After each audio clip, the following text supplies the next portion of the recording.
Au siège de l'Organisation des États d'Afrique, des Caraïbes et du Pacifique à Bruxelles, la première impression qui se dégage des prises de parole des élus, sénateurs et députés de l'Assemblée parlementaire de l'OACP, c'est qu'il y a des inquiétudes sur l'accord post-Cotonou.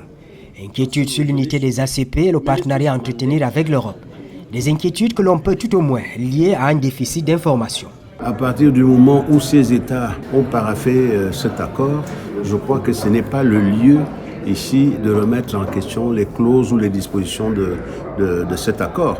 S'il y a des collègues qui souhaitent le remettre en cause, je pense qu'il faudrait qu'ils le fassent au niveau des parlements nationaux. Les explications données par les experts invités à cette session, on apprend que la dimension parlementaire et les valeurs propres aux ACP ont été prises en compte dans le post-Cotonou. Il faut remarquer que la partie européenne a commencé déjà la mise en œuvre de cet accord-là.